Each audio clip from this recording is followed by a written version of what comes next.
Christmas dinner was loud until my mom raised her glass and turned me into the punchline. She laughed, asking when I would settle down now that my sister had bought a house. Everyone waited for me to shrink. But I just smiled. I had already settled down, just not in a life they could take credit for. When my sister called me a liar, I slid one small envelope across the table, and her perfect house started collapsing in real time. My name is Juliana Walker, and I am 29 years old. In the grand unwritten script of my family, I was cast as the supporting character roughly 2 decades ago, and I have played the role with the kind of dedication that usually wins awards. I was the backdrop. I was the static noise. I was the benchmark for mediocrity against which my sister, Kelsey, could measure her dazzling, curated success. But scripts can be rewritten, even if you have to burn the original production down to do it. The air in the suburbs of Columbus, Ohio, was biting that night. It was the kind of cold that snaps against your skin and reminds you that you are alive. A sharp contrast to the numbness I usually felt when I pulled into the driveway of a family gathering. This year was different, though. This year, we were congregating at the shrine of Kelsey's latest achievement. It was a new build in a development that had sprung up from a cornfield just 6 months prior. The house was a towering monument to beige siding and black shutters, looking exactly like the 3 houses to its left and the 4 houses to its right. It was perfect. It was soulless. It was exactly what my mother, Darlene, believed happiness looked like. Inside, the air smelled aggressively of cinnamon pine cones and roasted meat. Kelsey had decorated with the ferocity of someone trying to win a competition that no one else knew they were entering. Every surface was covered in garland or fake snow. There were hand-lettered signs in cursive font placed strategically on the mantel and the entryway table, screaming phrases like "Merry Bright" and "Home for the Holidays." It looked less like a home and more like a showroom for a mid-range furniture store, the kind where you are afraid to sit down because you might wrinkle the illusion. Shoes off. Kelsey chirped the moment I stepped through the door. She didn't say hello. She just pointed to the engineered hardwood floors that gleamed under the recessed lighting. "We don't want to track salt in. It's impossible to get out of the grain. Merry Christmas to you too." "Kels," I said, unzipping my boots. She was already turning away, her blonde hair perfectly waved, her outfit a coordinated ensemble of cream and gold that probably cost more than my monthly grocery budget used to be. "Mom is in the kitchen. Make sure you compliment the backsplash." She helped me pick it out. I walked into the main living area, a vast open-concept space that echoed with the chatter of aunts, uncles, and cousins. The noise was overwhelming, a cacophony of forced cheer and subtle bragging. I navigated through the crowd, offering tight smiles and non-committal nods. I knew the drill. I was the ghost at the feast. I was there to fill a seat, to round out the numbers, and to provide a stark contrast to the golden child. My mother was holding court at the kitchen island, a glass of Chardonnay in one hand and a serving spoon in the other. She looked radiant, fueled by the vicarious triumph of her eldest daughter. When she saw me, her smile didn't reach her eyes. It never really did. It was a smile of obligation, the kind you give to a neighbor you don't particularly like but have to tolerate because of the property lines. "Juliana," she said, her voice carrying over the din. "You made it. We were worried you might have car trouble again. You know how unreliable that little sedan of yours is." It was a small dig, a casual reminder of my perceived status, delivered before I had even taken off my coat. "My car is fine. Mom," I said, my voice steady. The traffic was just heavy coming out of the city. "Well, you're here now," she said, turning back to the oven. "Grab a drink, but use a coaster. Kelsey just got these counters sealed." Dinner was a performance art piece. We sat at a long dining table that had been extended to its maximum length, covered in a white tablecloth that felt stiff with starch. The china was new, the silverware was heavy. I sat near the end, flanked by a cousin who was too busy texting to speak, and an uncle who only wanted to talk about gas prices. I ate quietly, cutting my turkey into precise, manageable squares. I watched them. I watched how they looked at Kelsey. They looked at her with a mixture of adoration and envy, feeding her ego with every compliment about the crown molding and the square footage.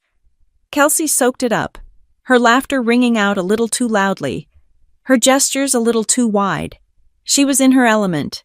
She was the queen of the suburbs, and we were her loyal subjects. Then came the moment I knew was coming. The toast.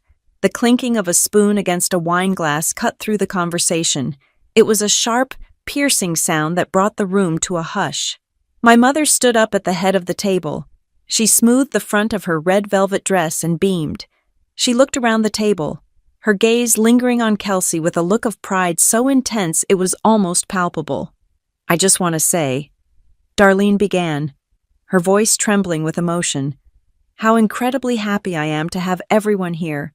It has been such a big year for our family." She paused for effect. I took a sip of water. I knew the script. "Specifically," she continued, raising her glass higher, "for my beautiful Kelsey.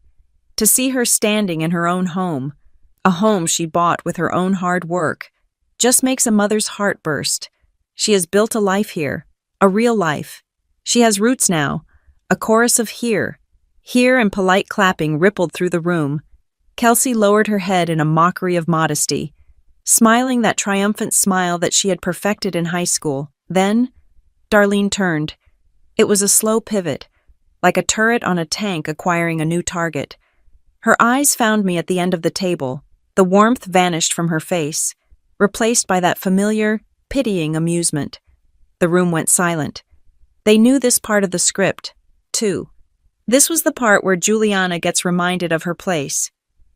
"Your sister bought a house," Darlene announced, her voice rising in a pitch that walked the line between a joke and an accusation. "It is just wonderful. But it does make me wonder. Juliana." She leaned forward slightly over the table. "When will you settle down?" The question hung in the air, heavy and suffocating. It wasn't a question. It was an indictment. It was a public shaming wrapped in the guise of maternal concern. A few relatives chuckled nervously. My uncle cleared his throat. I didn't look down at my plate. I didn't shift in my seat. I didn't feel the familiar heat of embarrassment creeping up my neck.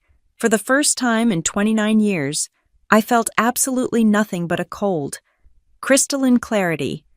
Kelsey, emboldened by our mother's opening shot, decided to fire the second volley. She leaned back in her chair, swirling her wine, looking at me with eyes that shone with malice. "Yeah, Jules," Kelsey said, using the nickname I hated. "I mean, you're still living in that apartment complex, right? The one with the shared laundry." "It has in-unit laundry," I said softly, though nobody was really listening. "Whatever." Kelsey waved a hand dismissively. "Point is, it's temporary. You're still living that temporary lifestyle, right? Drifting around, no roots, just existing." She looked around the table, inviting everyone to join in the joke. "I mean, look at this place. This is stability. This is what being an adult looks like. When are you going to stop playing pretend and actually build something?" Kelsey smiled. It was the smile of a victor standing over a defeated opponent. She expected me to crumble. She expected me to mumble an excuse about the housing market or my career, to make a self-deprecating joke and retreat into silence. That was the dynamic. That was the law of the Walker family. But I wasn't playing by their laws anymore. I looked at Kelsey. I looked at the crown molding she was so proud of. I looked at my mother, who was waiting for me to apologize for my existence. I placed my fork down on the edge of my plate. It made a soft, deliberate click. I didn't force a smile. I didn't grimace. I just let a genuine, small smile touch the corners of my lips. It was the smile of someone who knows the end of the movie while everyone else is still trying to figure out the plot. I looked directly at my mother, then at my sister. My voice was not loud, but in the silence of that dining room, it sounded like a gavel striking a sounding block. I already did.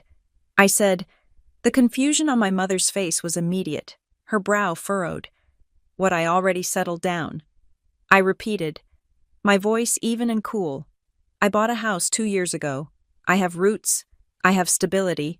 I paused, letting the words land, watching them struggle to process the information. Then I delivered the rest. I just didn't invite anyone who doubts me. The silence that followed was absolute. It was heavy and thick. Forks hovered halfway to mouths. My uncle stopped chewing. The air in the room seemed to be sucked out, leaving a vacuum where their assumptions used to be. My mother blinked rapidly, her brain trying to reconcile the daughter she thought she knew with the woman sitting before her. "Don't be ridiculous. Juliana," she snapped, her laugh nervous and brittle. "You're making things up to sound important. This isn't the time for your little dramas." "She's lying," Kelsey said, her voice sharp, losing its polished edge. She slammed her wine glass down a little too hard. "She's obviously lying. You can't afford a house. You work in whatever that computer thing is you do. You're renting? We know you're renting. Believe what you want," I said, picking up my wine glass and taking a slow sip. It was a cheap Merlot, acidic and dry. But facts don't require your belief to be true. "Stop it," Darlene hissed. "You are ruining your sister's night. Why do you always have to make everything about you? I bought a house. Please. With what money you need to apologize to Kelsey for trying to steal her thunder with these lies." "I'm not lying," I said, reaching into my purse which sat on the floor beside me. "Then prove it," Kelsey challenged, her face flushing a blotchy red that clashed with her cream outfit. "Prove it, or shut up and admit you're jealous." I pulled out a small, white envelope. It was standard size, unassuming. Inside was a single piece of paper, folded into thirds. I didn't throw it. I didn't wave it. I simply slid it across the smooth, polished surface of the table. It spun slowly, coming to a rest right between my mother's water glass and Kelsey's plate. "Go ahead," I said. My heart was beating in my chest. But it wasn't a frantic rhythm of fear. It was the steady, powerful thud of a war drum. If you have ever been the family joke. The punchline at every holiday dinner. The one they point to when they want to feel better about their own mediocre choices. Then you know the heat that was burning in my chest. You know the desire to scream. But screaming is messy. Screaming is what they expect. I didn't want to scream. I wanted to dismantle. If you have ever been made to feel small by the people who were supposed to make you feel 10 feet tall, then pull up a chair, because that smile I gave them, that calm, terrifying smile, it didn't just appear out of nowhere. It wasn't a miracle. It was a fortress, and it was built, brick by painful brick, over 29 years of being pushed into the background. Let me tell you how I built it. To understand why I placed that envelope on the table with such a steady hand, you have to understand the geography of my childhood. We grew up in a split-level house on the edge of Columbus, a place where the grass was manicured to within an inch of its life, and the neighbors judged you by the cleanliness of your siding. In that house, there was a spotlight, and there was a shadow. My sister, Kelsey, lived in the spotlight. I was simply the person who operated the dimmer switch. Kelsey was the star. This was not an opinion. It was the household theology. She was blonde, bubbly, and possessed the kind of loud, infectious energy that people mistake for charisma. I was dark-haired, quiet, and possessed the kind of observational skills that people mistake for judgment. I remember a specific Tuesday when I was 14 and Kelsey was 16. It was a humid evening in late September. Kelsey had just made the varsity cheerleading squad. When she walked through the door, wearing that polyester uniform that cost my parents $300, the house erupted. My mother, Darlene, had ordered 3 extra-large pizzas and bought a sheet cake that said, "Go Kelsey" in blue icing. My father, Mark, was actually home before 6 in the evening. A rarity. Holding a camcorder to document her twirling in the living room. "Look at her," Mom shrieked, clapping her hands until her rings clicked together. "She is going to be the face of the school." Oh, Kelsey, you were born for this. I was sitting at the kitchen table, pushing a slice of pepperoni around my plate. Earlier that afternoon, I had won first place in a statewide essay contest. It was a serious competition, the kind that came with a certificate signed by the governor and a $50 savings bond. I had written about the industrial decline of the Midwest. It was dark, it was well-researched, and I was incredibly proud of it. When the cheering for Kelsey's high kick died down, I saw an opening. "Mom," I said, sliding my certificate across the Formica table. I got the results back from the writing contest. I won first prize. Darlene looked at the paper for exactly 2 seconds. Her eyes scanned the fancy script, but her expression didn't shift. There was no cake. There was no camcorder.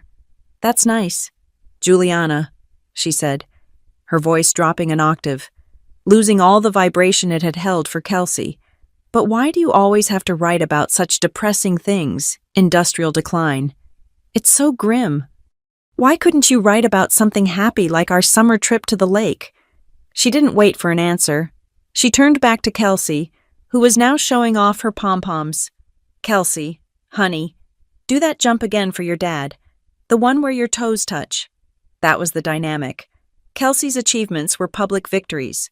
Mine were private embarrassments. Kelsey was the protagonist. I was the background extra who was supposed to stay out of focus. My father was a ghost in his own home. Mark Walker worked long shifts at a manufacturing plant, leaving before the sun came up and returning when the news was on. He was a man worn down by the friction of manual labor and the relentless demands of a wife who wanted a country club lifestyle on a blue-collar budget. He wasn't cruel to me. He just wasn't present. He ceded all domestic authority to Darlene. If Mom said Kelsey was the golden child, Dad nodded and agreed, because it was easier than arguing. He paid the bills, ate his dinner, and fell asleep in the recliner. He was a wallet with a pulse, and I think part of me resented him even more than I resented Mom, because his indifference hurt more than her active dismissal. Darlene had a specific definition of success, and it was aggressively average. She wanted daughters who were pretty, popular, and married young to men with benefits packages. She viewed ambition in women as a defect, something that would scare away potential suitors. I heard her catchphrases so often they felt like tattoos on my brain. You need to be more realistic. Juliana, she would say when I talked about moving to a big city or working in tech. People like us don't run companies. We work for them. Or, if I expressed an opinion that was too sharp or too political at the dinner table. Don't be so intense. You'll scare people off. Boys like girls who are easy to be around. Stability is what matters for a girl. Not being right. Stability. That was her god. But it was a hollow version of stability, built on debt and appearances. There was only one person who saw the cracks in the foundation. My cousin, Tara Whitfield. Tara was my age, the daughter of Darlene's younger, wilder sister. Tara had messy hair, wore combat boots to Easter dinner, and had a radar for nonsense that was calibrated to military precision. She was the only one who didn't drink the Walker family Kool-Aid. One Thanksgiving, when I was 16, I was trying to tell the table about a coding boot camp I wanted to apply for during the summer. I had barely gotten 3 sentences out about Python and Java when Mom interrupted me. "Oh, that sounds very complicated." "Dear," she said, waving her fork dismissively. "Speaking of summer, Kelsey, tell everyone about the lifeguard job you got at the community pool. You're going to look so cute in that red suit." The table pivoted instantly. All eyes went to Kelsey. I felt that familiar lump in my throat, the one made of swallowed words and suffocated pride. I stood up and walked out the back door to the porch. The cold November air hit my face, drying the tears before they could fall. A minute later, the sliding door opened, and Tara stepped out. She didn't say anything at first. She just leaned against the railing next to me, her breath puffing out in white clouds. They do that on purpose. "You know," Tara said flatly. "Do what I asked. Playing dumb. Change the channel," Tara said. "Every time you try to broadcast something real, Aunt Darlene changes the channel to The Kelsey Show. It's weird. It's like she's allergic to you being smart. She just wants me to be normal," I said, defending the woman who had just silenced me. "No." Tara shook her head, looking at me with eyes that were too old for her face. "She wants you to be smaller. There is a difference. Don't you dare ask their permission to be proud of yourself. Jules, if you wait for them to clap, you will die waiting." That conversation planted a seed. It didn't bloom overnight, but it took root. I realized that fighting for attention was a losing battle. If I spoke up, I was seeking attention. If I stayed quiet, I was moody. There was no winning move on their game board. So, I stopped playing. I developed a strategy of strategic invisibility. At family gatherings, I became the master of the kitchen sink. As soon as the meal was over, while Kelsey sat on the sofa receiving compliments and Mom poured wine, I would retreat to the kitchen. I washed every dish. I dried every glass. I scrubbed the pans until my knuckles were red. Relatives would drift in and say, "Oh, Juliana, you're such a help," but they wouldn't stay. They would go back to the laughter and the light.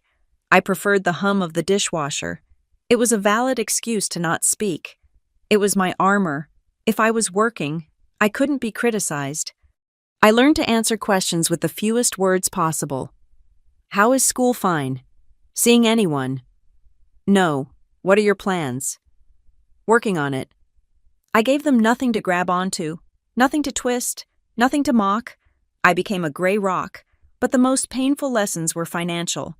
In the Walker house, money was a fluid concept. It was scarce when I needed it, but abundant when Kelsey wanted it. When Kelsey was a senior, she went through a breakup. It wasn't a tragedy. They had dated for 2 months, but Kelsey threw herself onto her bed and wept for 3 days. To cheer her up, Mom dipped into the family emergency fund and gave her $500 to go on a weekend shopping trip to Chicago with her friends. "She's so stressed. Mom told me when I asked about it, she needs a release. It's good for her mental health." 6 months later, I was accepted into a prestigious summer program for data analysis. I needed $200 for the registration fee. I had saved half of it from babysitting, but I needed the rest. I brought the brochure to Mom, explaining how this could help me get scholarships later. Darlene put her checkbook down and gave me a stern look. "Juliana, we are tight right now. You know that. Besides, if you want something, you should earn it. It means more when you stand on your own 2 feet. I'm not going to hand you everything. It creates entitlement." I stared at her. The hypocrisy was so bright it was blinding. Kelsey got $500 for retail therapy because she was sad about a boy named Kyle. I was denied $200 for an educational opportunity because it would make me entitled. I didn't argue. I didn't scream about the Chicago trip. I simply nodded, turned around, and walked out of the room. I sold my old bicycle and picked up extra shifts cleaning the neighbors' gutters to get the money. I went to the program. I excelled. And I never told Mom a thing about it. That was the turning point. That was when the anger solidified into something colder and more useful resolve. I realized then that I wasn't actually losing in life. I was smart. I was hardworking. I was resilient. I wasn't a loser. I was just cast in the role of the loser by a director who needed a foil for her star. My mother needed me to be the failure so Kelsey could be the success. She needed me to be the chaotic element so she could feel like she had created order. I looked at my family, my exhausted father, my preening sister, my manipulative mother, and I saw them clearly for the first time. They were characters in a small, suffocating play. And I realized that I didn't have to be on their stage. I could build my own theater. As I stood over the sink that night, scrubbing a lasagna pan while laughter roared from the living room, I made a vow. I would take their advice. I would stand on my own 2 feet. I would be so independent, so stable, and so successful that one day their pity would choke them, but I would do it in the dark. I wouldn't show them my grades. I wouldn't show them my paychecks. I wouldn't show them my life. If they wanted me to be invisible, fine, I would disappear. And in that silence, I would build an empire they couldn't touch. By the time I graduated high school, I had perfected the art of the bland smile. I was already gone, even though I was still sleeping down the hall. They just didn't know it yet. They thought they were breaking me, but they were actually forging me. Everything that happened at that Christmas dinner, every word I said, every dollar I spent on that house they didn't know about, started right there, in the disparity between a cheerleading uniform and a writing award. The envelope I slid across the table wasn't just paper, it was 20 years of receipts. The summer before college was when the financial apartheid of the Walker household became official policy. It was no longer just about pizza parties versus saving bonds. It was about the trajectory of our lives being drawn in permanent ink. I had spent months researching universities. I knew exactly what I wanted to do. I had found a program that combined data analytics with marketing technology, a field that was exploding. It was rigorous, it was competitive, and it was at a university about 3 hours away, close enough to drive, far enough to breathe. I had the acceptance letter in my hand, the thick envelope that usually signals a celebration in normal families. When I laid it out on the dining table, outlining the tuition costs and the projected starting salary for graduates, Darlene didn't even put on her reading glasses. She just sighed, the long, weary sigh of a martyr being asked to carry one more cross. "It is very expensive. Juliana," she said, tapping a manicured fingernail on the tuition figure. "And for what computers you are going to spend 4 years staring at a screen?" "It's the future, Mom," I argued, trying to keep the desperation out of my voice. "The placement rate is 95%. This is a career." "It's a lot of debt for a girl," she countered. "And honestly, you have to think about the social aspect. You go to a school like that, everyone is going to be geeky. How are you going to meet anyone? You need to be thinking about a husband, not just a paycheck. A career won't keep you warm at night." Then came the pivot. It always came back to Kelsey. "Now, we have looked at the state college 20 minutes from here for Kelsey," Mom said, her voice brightening instantly. "It is a wonderful environment, great sororities. The campus is beautiful. We are going to cover her tuition and housing because we want her to have the full experience. It is an investment in her future network." I stared at her. "So, you're paying for Kelsey to go to a party school, but you won't help me with a degree that actually pays?" "We are helping her settle," Mom said, her tone hardening. "Kelsey needs a little more support. You have always been so independent. You like doing things the hard way. Besides, we can't afford 2 tuitions like that. You should be realistic." Realistic was her code word for know your place. So, I did it the hard way. I declined the offer from my dream school because I couldn't bridge the financial gap alone. Instead, I enrolled in a satellite campus of the state university that had a decent tech program. I didn't ask for a dime. I didn't ask for a cosigner. While Kelsey moved into a plush dorm room with a mini fridge and a matching duvet set funded by my father's overtime shifts, I moved into a basement apartment with 2 roommates and a mold problem in the bathroom. My life became a blur of caffeine and code. I woke up at 4:30 in the morning to open the local coffee shop. I spent 6 hours steaming milk and dealing with grumpy commuters before sprinting to class. My hands always smelled like burnt espresso beans and sanitizer. In the evenings, I worked retail at a clothing store in the mall. Folding denim until my fingers were raw and my lower back throbbed, I would come home at 10 at night, eat instant noodles, and study until 2 in the morning. I was exhausted. I was running on fumes. But there was a strange, jagged pride in it. Every A on a transcript, every paycheck that cleared, belonged to me. They were mine. Meanwhile, Kelsey was exploring every semester. It seemed like she had a new passion. First, it was fashion merchandising because she liked shopping. Then it was communications because she liked talking. Then it was interior design because she watched a lot of home renovation shows. "She is just finding herself," Mom would say when I came over for Sunday dinner. My eyes bloodshot from lack of sleep. "It is important to sample different things. She is building a palette of experiences."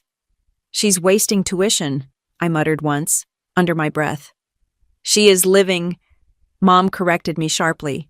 "Not everyone wants to grind their life away like you. Juliana, you look tired. You're getting lines under your eyes. You should smile more." The gap between us widened until it felt like a canyon. I was learning SQL and Python. Kelsey was learning how to rush a sorority and mix the perfect margarita. And yet, in my mother's narrative, Kelsey was the one thriving. The breaking point, or perhaps the moment of absolute clarity, came during my junior year. I had landed a summer internship. It wasn't just any internship. It was a paid position at a logistics tech firm in downtown Columbus. I had beaten out 50 other applicants.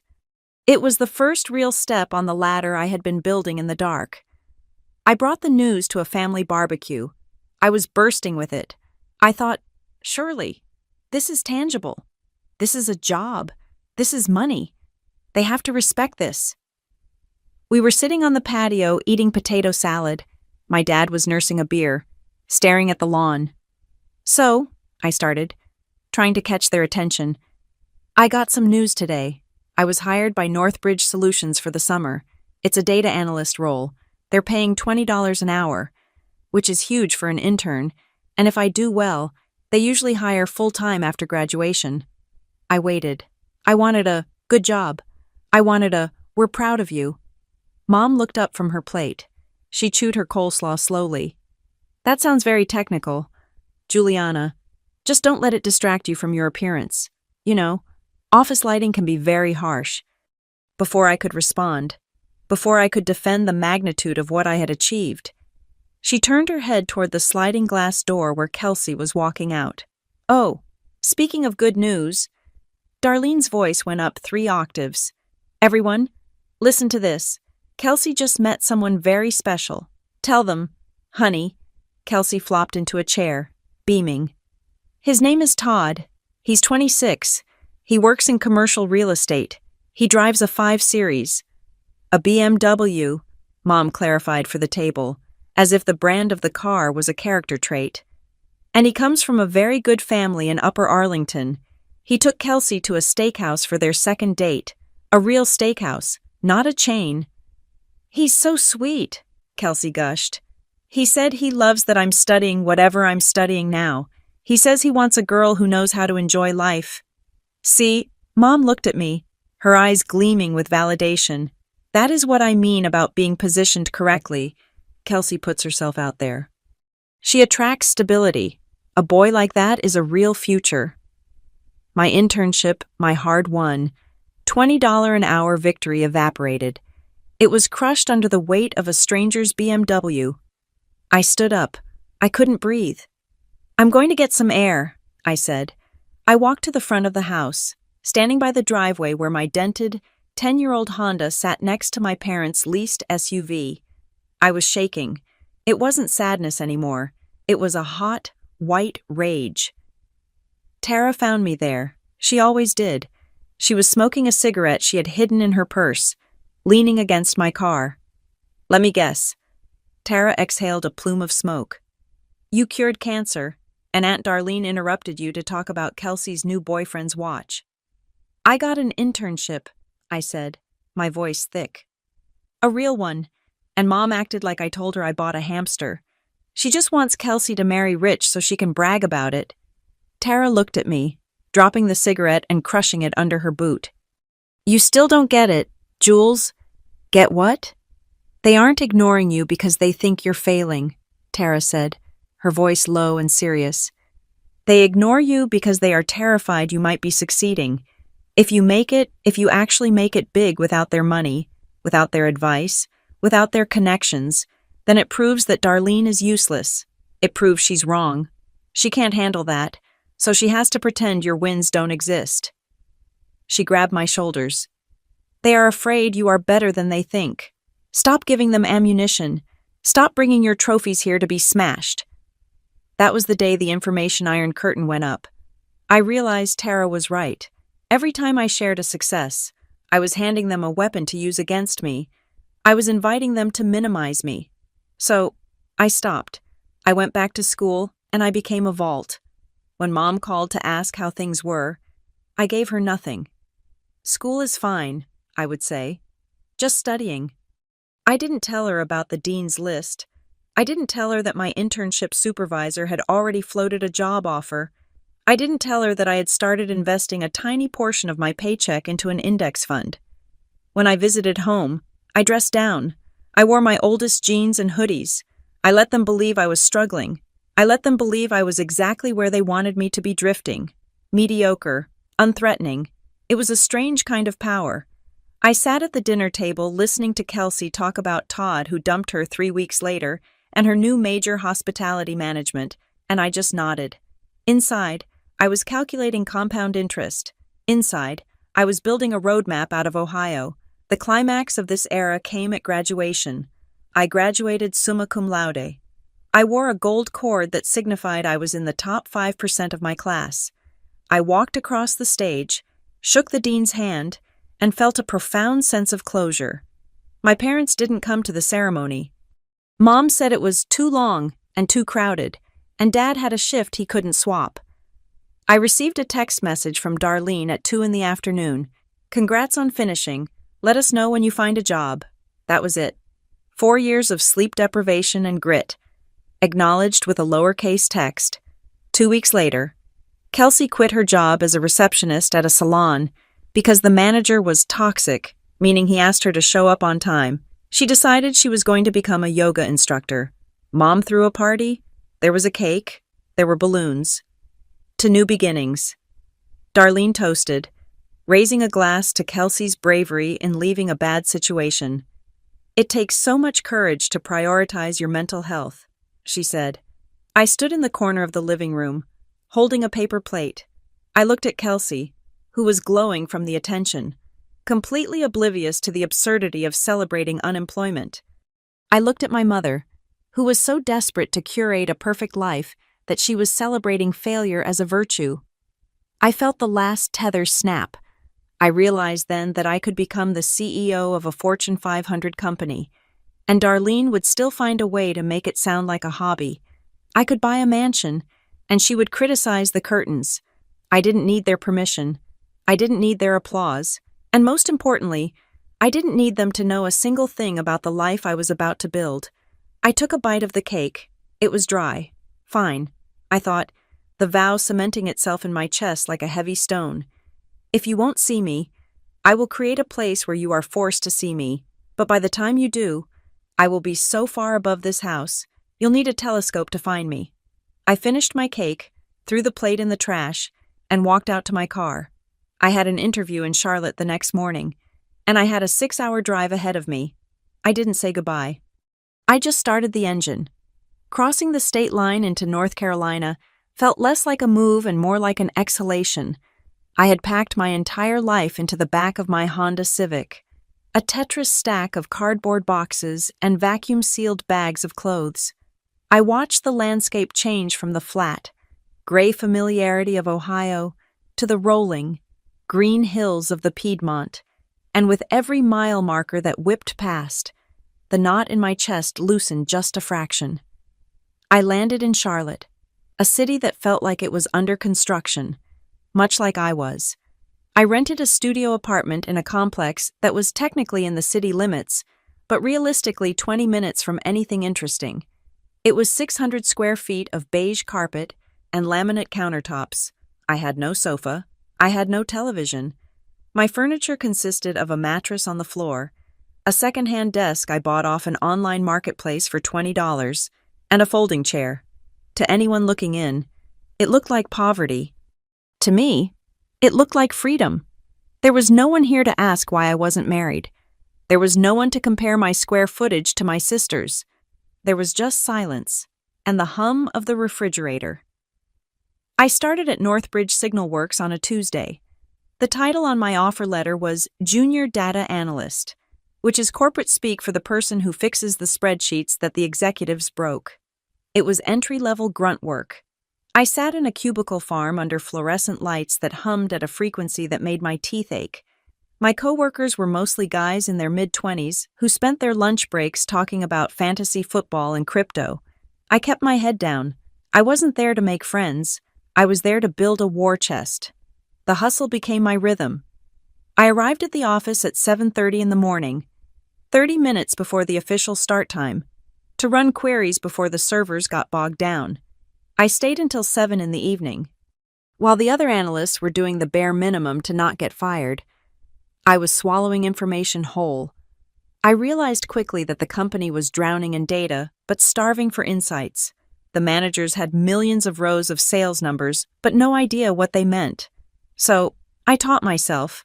I spent my nights in that empty apartment, the blue light of my laptop illuminating my face, learning new visualization tools. I bought cheap online courses on advanced SQL and Tableau.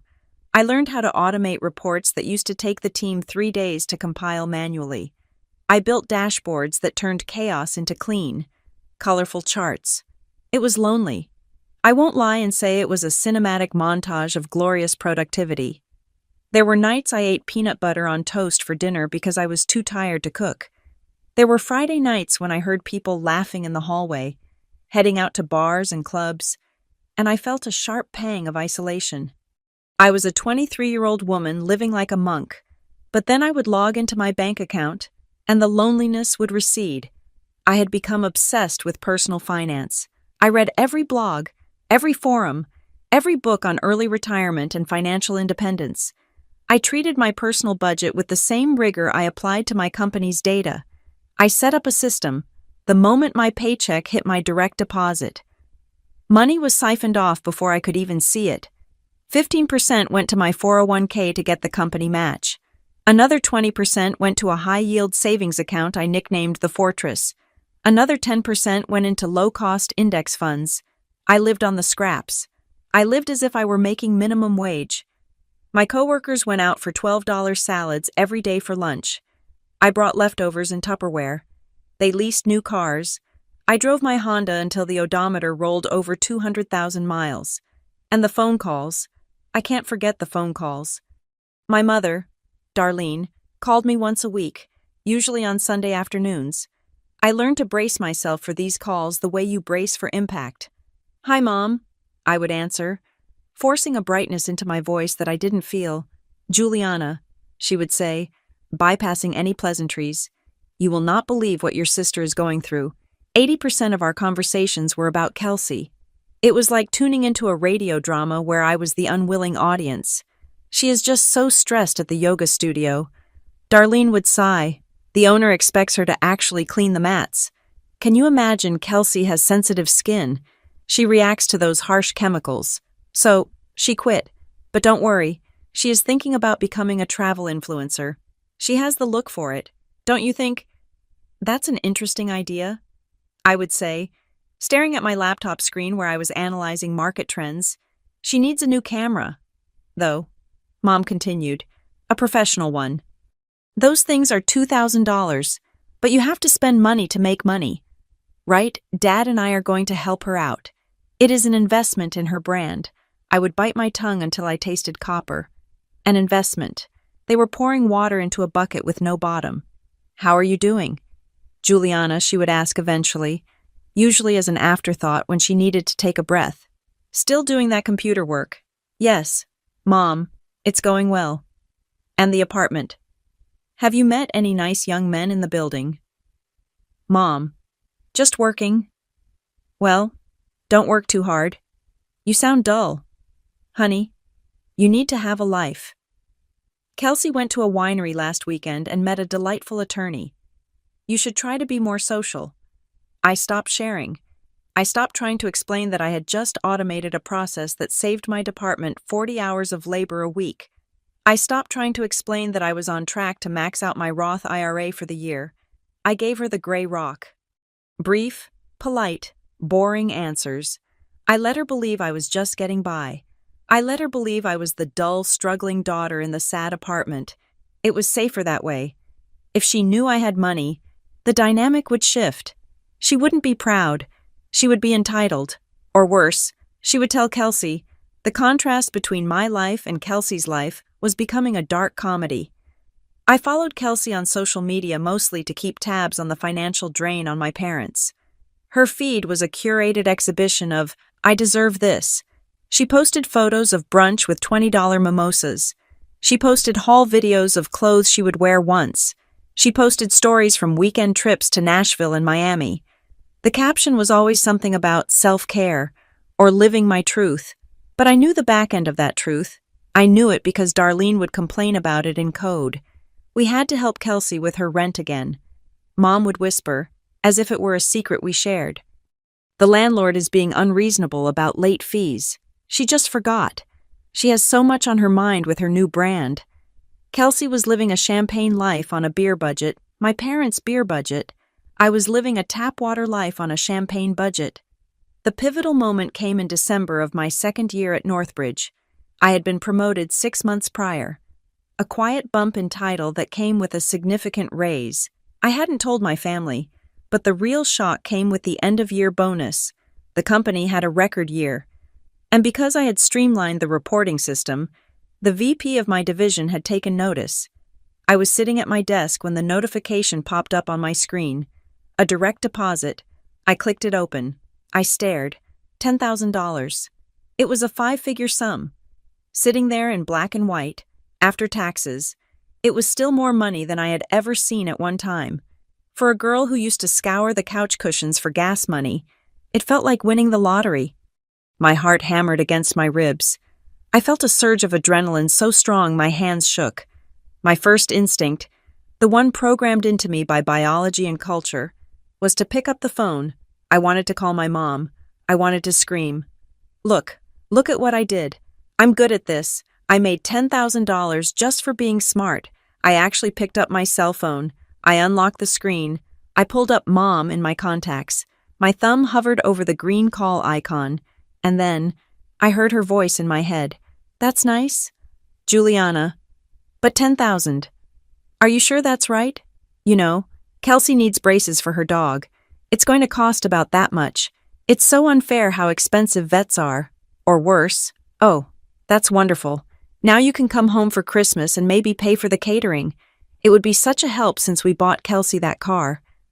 I froze. I knew, with a certainty that was colder than the winter air outside, that this news would not be received as a victory. It would be received as a resource. It would be taxed, not by the government, but by the emotional economy of the Walker family. I lowered the phone. I locked the screen. I opened my banking app instead.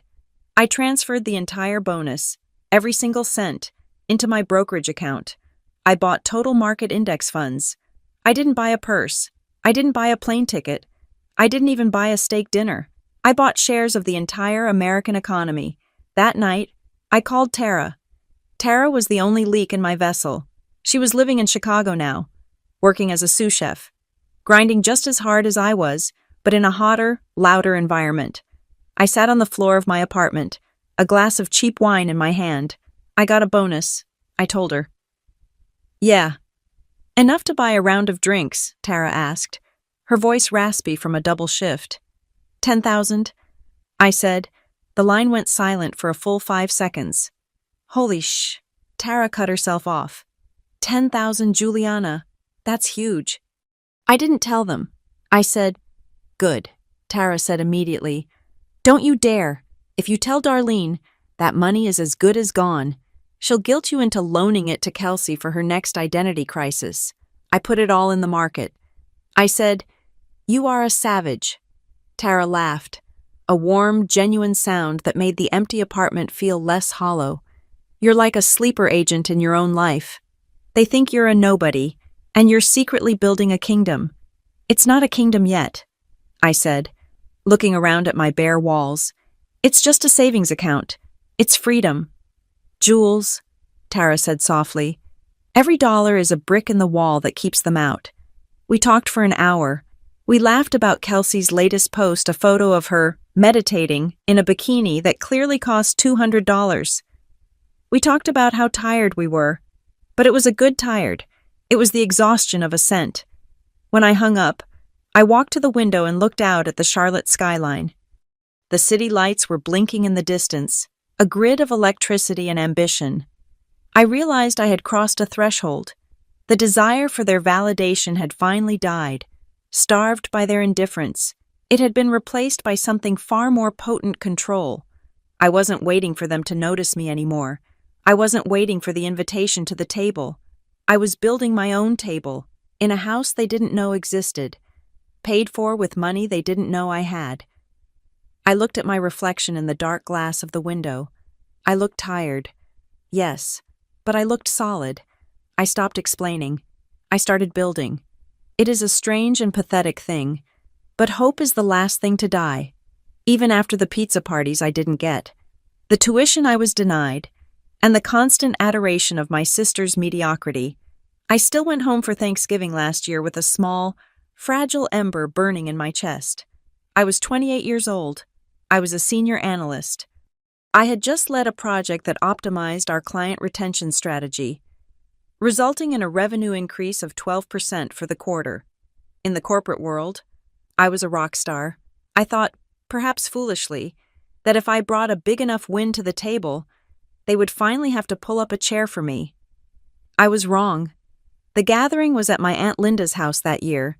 The air inside was hot and smelled of roasted turkey and heavy perfume. It was the kind of heat that makes your skin itch. The noise level was deafening. A mixture of football on the television and 3 different conversations happening at once. I sat in my usual spot, squeezed between a radiator and a cousin who chewed with his mouth open. I waited for my moment. I waited until the carving of the turkey was finished and the plates were being passed around. The conversation had lulled slightly as people focused on cranberry sauce and stuffing. "So, Juliana," my Uncle Bob asked, waving a fork at me. "Still doing the computer stuff down in Charlotte?" It was dismissive, but it was an opening. I took a breath. I sat up straighter. "Actually, yes," I said, projecting my voice so it would carry over the clinking silverware. "It's going really well. I was actually just made the lead on a major project. My team redesigned a data model that saved the company about $200,000 in overhead this quarter alone. The VP of the department took me out to lunch to celebrate." I stopped. I looked around the table. For a split second, I saw genuine surprise on Uncle Bob's face. My cousins stopped chewing. It was a tangible achievement, a number they could understand. $200,000. That was real money. Then, Darlene cleared her throat. My mother was sitting across from me. She didn't look angry. She looked bored. She offered me a tight, polite nod. The kind you give a stranger who holds a door open for you. "That is very nice, Juliana," she said. "Work is important." She didn't ask a follow-up question. She didn't ask what a data model was. She didn't ask about the lunch. Instead, she turned her head 45 degrees to the right, where Kelsey was picking at a bread roll. But speaking of celebrating, Darlene's voice boomed with theatrical excitement. "Kelsey, show them the keys. You have to show them." Kelsey grinned, that wide, camera-ready smile that she turned on and off like a light switch. She reached into her pocket and pulled out a heavy black key fob with a silver logo on it. "I got a new car," she squealed. "It's a Range Rover, white with tan leather interior. It is literally my dream car." The table erupted. A Range Rover. Aunt Linda gasped. "Oh, honey, those are gorgeous. You must be doing so well. It's a lease," Kelsey said quickly, waving her hand. "But the payments are totally manageable. And honestly, I deserve it. The last few months have been so draining. I needed a sanctuary on wheels." "It suits you." Mom beamed, reaching over to squeeze Kelsey's hand. "You look like $1,000,000 in it. It shows people that you have arrived." I sat there, my fork suspended halfway to my mouth. My $200,000 of saved revenue had just been obliterated by a lease agreement on a vehicle that Kelsey undoubtedly could not afford without parental subsidies. The contrast was so stark it was almost funny. I had created value. Kelsey had acquired debt, and they were worshipping the debt. I lowered my fork. I shouldn't have said anything. I should have just let it go. But the ember of hope was flaring into irritation. "That's an expensive car." "Kels," I said quietly, "did you get a new job?" The table went quiet. The air temperature seemed to drop 10 degrees. Kelsey looked at me, her eyes narrowing. She dropped the smile. She leaned forward, resting her chin on her hand, looking at me with a mixture of pity and annoyance. "You know, Juliana," she said, her voice dripping with faux concern, "not everything is about the bottom line. You are always so obsessed with money and work. It's honestly a little sad. You did a good job at work. Okay, we get it. But don't you ever just want to live? You're acting like a robot. Beep boop, save money, work hard. Where is the joy? I have joy," I said, my voice tight. "I find joy in being secure. It's intense, is what it is." Aunt Linda chimed in, pouring more gravy on her potatoes. "You know, Juliana, I was telling Darlene just the other day, you are a very smart girl. But sometimes, being too smart, well, it intimidates people, especially men. A man wants to feel needed. If you're always talking about saving hundreds of thousands of dollars, what does he bring to the table? You have to soften up a bit. That's why Kelsey does so well socially. She makes people feel comfortable." I felt the blood drain from my face. It was a 1-2 punch. First, My sister called me a soulless robot for having a career. Then, my aunt told me my competence was a romantic liability.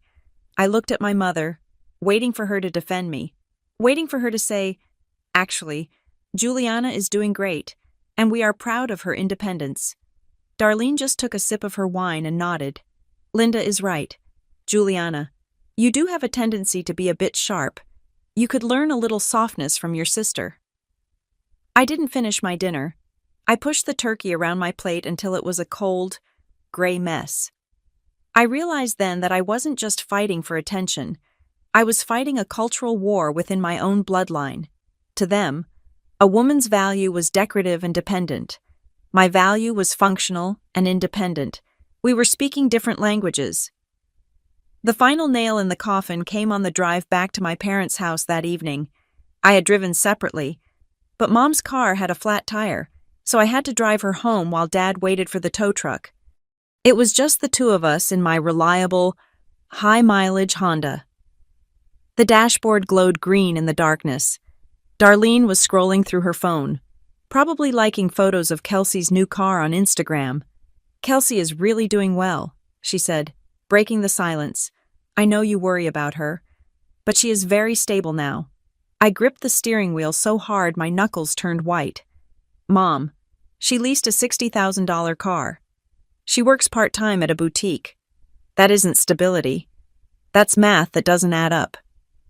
Darlene sighed, a sound of profound disappointment.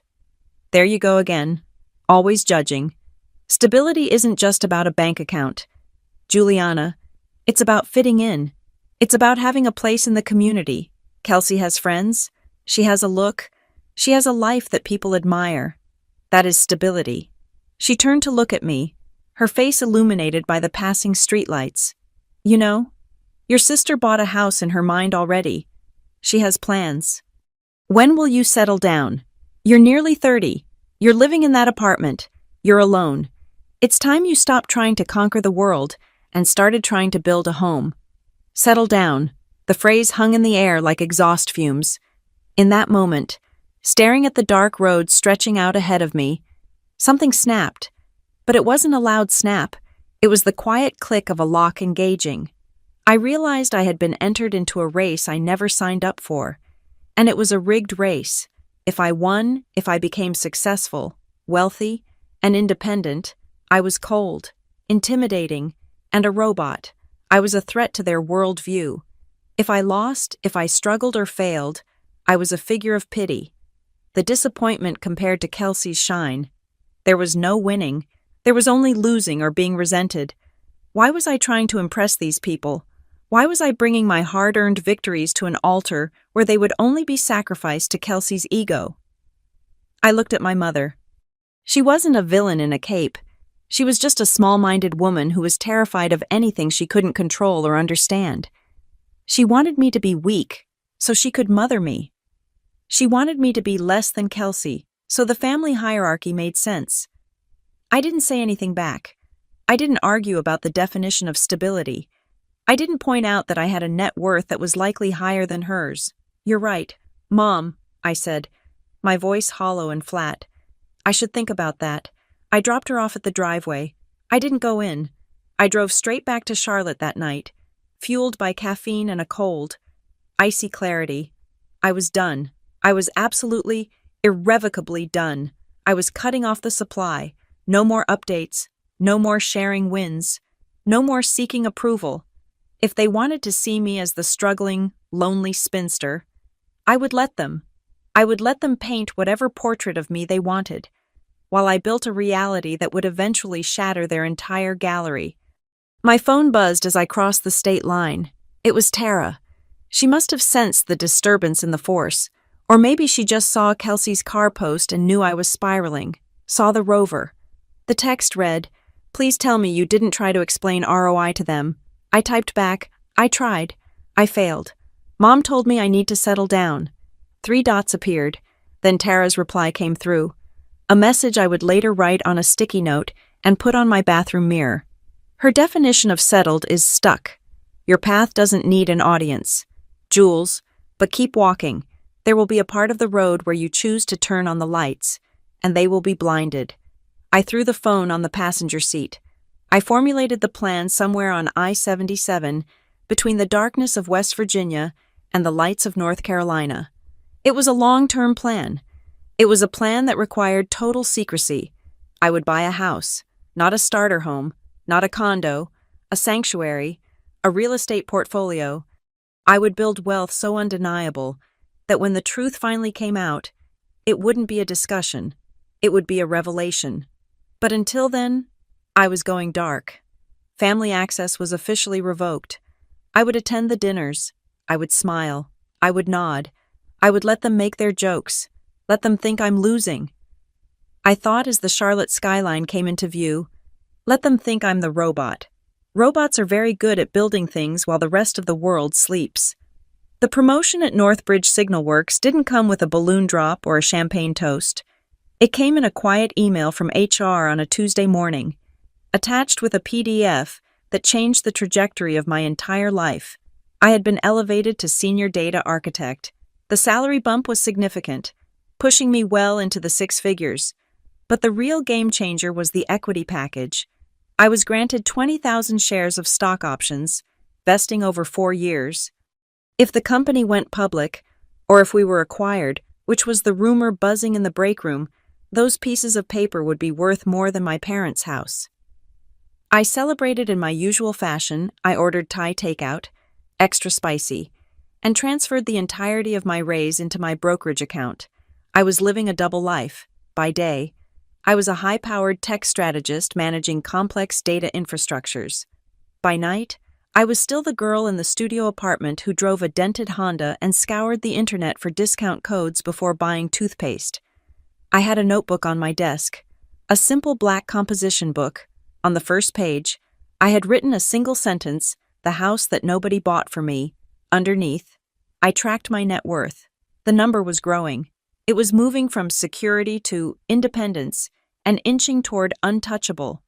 I wasn't just saving for a down payment anymore. I was saving for a fortress. I wanted to buy a home with cash. I wanted a deed with only my name on it.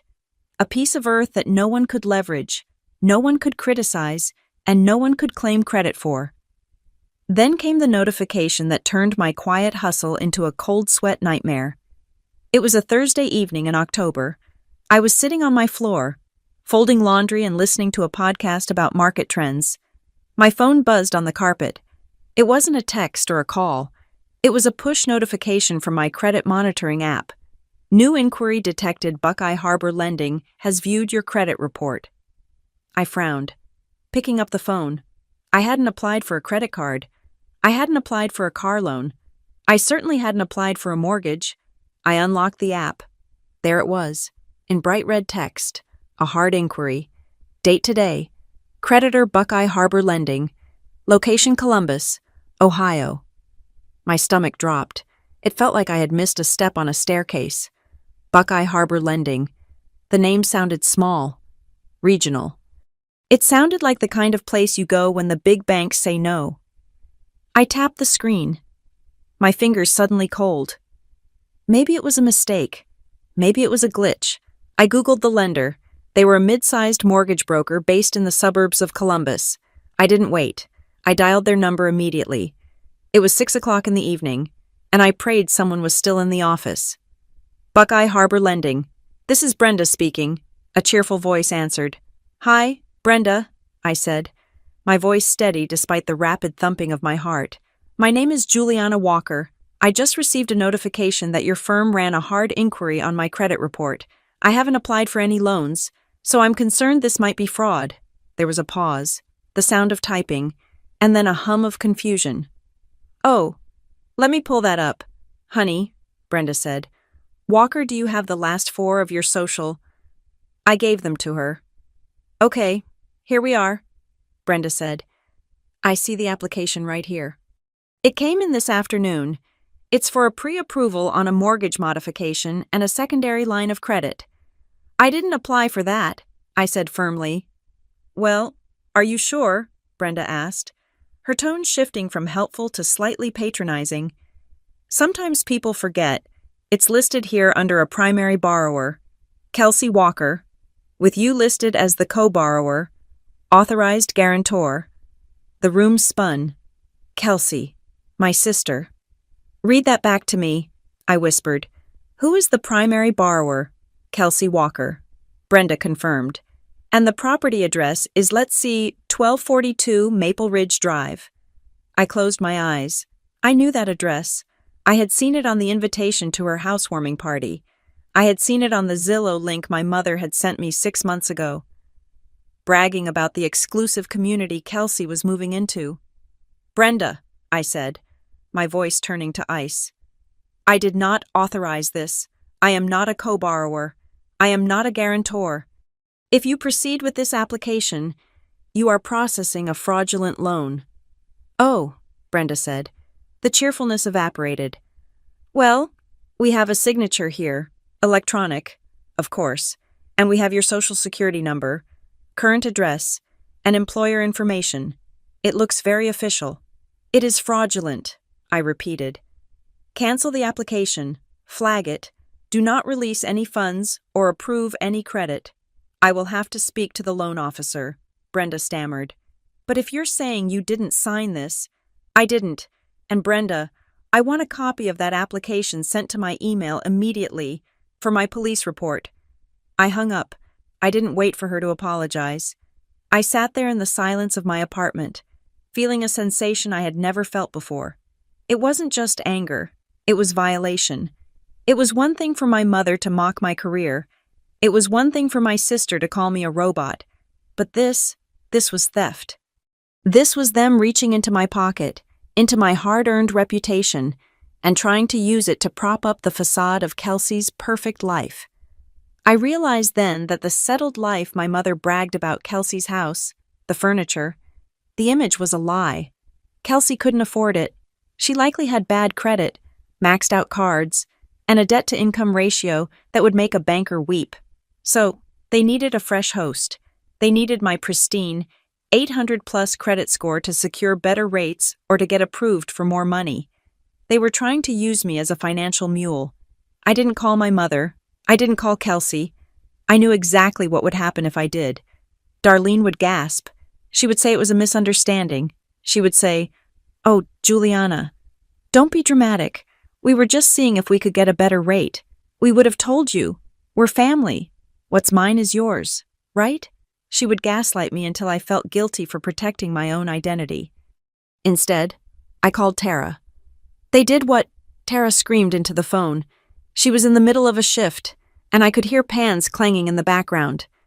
They used my social to apply for a loan modification on Kelsey's house, I said, pacing my small living room.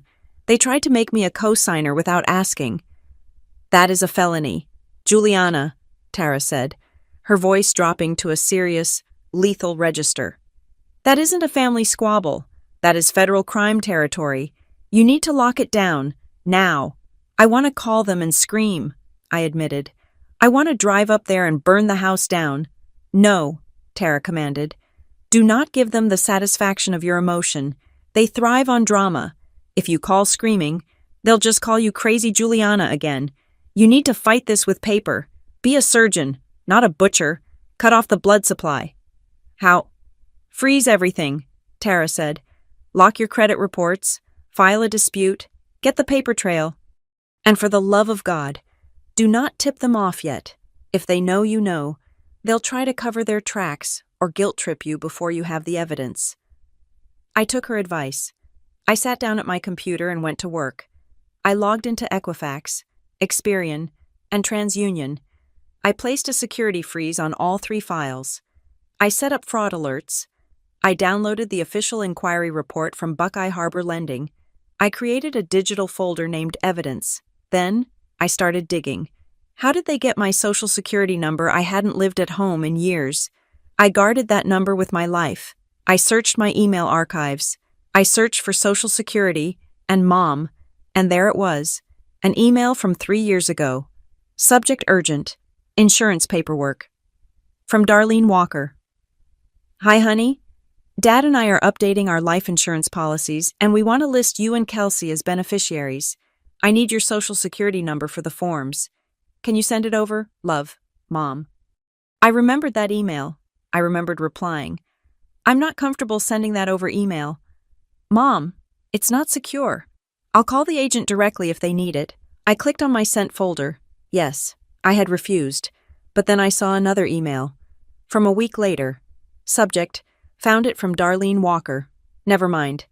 Juliana, I found your old tax return in the attic from when you worked at the dairy bar in high school. I have the number. All set. I felt a chill run down my spine. She had kept my old tax documents. She had my number on file, and she had held on to it, waiting for a moment when it would be useful. I looked at the date of the credit inquiry again. It coincided perfectly with the time Kelsey had started posting about renovations and upgrades to her house. They weren't just disrespecting me, they were harvesting me, to them. I wasn't a person with boundaries. I was a resource to be mined. I was the backup generator for Kelsey's shining city. I sat back in my chair, the glow of the monitor illuminating my face. The sadness was gone. The desire to be loved was gone. What remained was a cold, hard resolve. I wasn't just going to fix my credit, I was going to set a trap. I printed the inquiry. I printed the email where my mother admitted to keeping my tax documents. I printed the dispute confirmation where I flagged the activity as identity theft. I put everything into a manila envelope. I realized then that the Christmas dinner coming up in 2 months wasn't going to be a family reunion. It was going to be a court date, and I was going to be the prosecutor. I picked up my pen and opened my notebook again. Underneath the house that nobody bought for me, I wrote a new line, the debt I will never pay. I closed the book. I didn't sleep that night, but I didn't cry either. I lay in bed, staring at the ceiling, listening to the sirens of the city, and planning exactly how I would smile when I handed them the bill for their betrayal. The financial tide turned not with a crash, but with the quiet, digital hum of a server updating a database. 4 years after I started at Northbridge Signal Works, the company was acquired by a larger tech conglomerate because I had held on to my stock options, refusing to cash them out for vacations or cars like some of my colleagues. I suddenly found myself sitting on a nest egg that was no longer theoretical. It was liquid, it was real, and it was substantial enough to change the geography of my life. I remember staring at the number on my screen. It was a sum that would have made my mother choke on her Chardonnay. It was enough to pay off my student loans 3 times over. It was enough to walk into a dealership and buy a fleet of luxury cars. But I didn't want cars. I didn't want clothes. I wanted the one thing my family had always dangled out of reach: turf. I made an appointment with a fiduciary financial advisor, a man named Mr. Sterling, who wore bow ties and didn't ask personal questions. We sat in his office, which smelled of mahogany and old money, and we ran the numbers. "You are in a very strong position, Ms. Walker," he told me, looking over my portfolio. "You have 0 debt. You have significant liquidity. You can afford a substantial down payment without touching your emergency reserves. In fact, if you wanted to, you could buy a modest property entirely in cash." "I don't want modest," I said, leaning forward. "And I don't want flashy. I want invisible." I spent the next 3 months scouring the real estate listings around Lake Wylie. I didn't want the suburbs of Charlotte where the houses were stacked on top of each other like dominoes. I wanted distance. I wanted trees. I wanted water. I found it on a rainy Tuesday. It was a contemporary home tucked away at the end of a long gravel driveway. It wasn't a colonial mansion with pillars like the one Kelsey was pretending to own. It was sleek, modern, and comprised of glass and cedar. It sat on a bluff overlooking the water, surrounded by pines that whispered when the wind blew. It had a wraparound deck. It had a dedicated office with a view of the lake, a room where I could build my empire in peace. It had 3 bedrooms, which was too much for one person, but exactly enough for a woman who was reclaiming her space in the world. I made an offer the same day, but I didn't sign my name. I had learned my lesson from the credit inquiry. If I bought this house as Juliana Walker, it would be public record. My mother, who fancied herself an amateur investigator when she wasn't committing identity fraud, would find it. She would see the sale price. She would see the address, and she would show up on my doorstep with a suitcase and an opinion. I instructed Mr. Sterling to help me form a limited liability company. We called it Quiet Harbor LLC. The deed would be held by the company. My name would appear nowhere on the county registrar websites. To the outside world, this house was owned by a faceless corporate entity. To me, it was Fort Knox. The closing day was uneventful, which was exactly how I wanted it. There was no fanfare. There was no family dinner where I had to beg for approval. I sat in a conference room, signed a stack of papers about 2 inches thick, and handed over a cashier's check for a down payment of $200,000. I kept a mortgage for the remainder, simply to keep my liquidity high for investments. But the monthly payment was less than 10% of my monthly income. It was effortless. When the title agent handed me the keys, she smiled. "Congratulations. It is a beautiful spot, heavy on the privacy." "That is the best feature," I replied. I drove straight to the house. It was late afternoon, and the sun was beginning to dip below the tree line, casting long, golden shadows across the water. I pulled my Honda into the driveway. It looked almost comical parked in front of such an elegant structure, but I didn't care. That car had carried me away from Ohio, and it had carried me here. I walked up the steps and unlocked the front door. The heavy wood swung open silently. I stepped inside. The house was empty.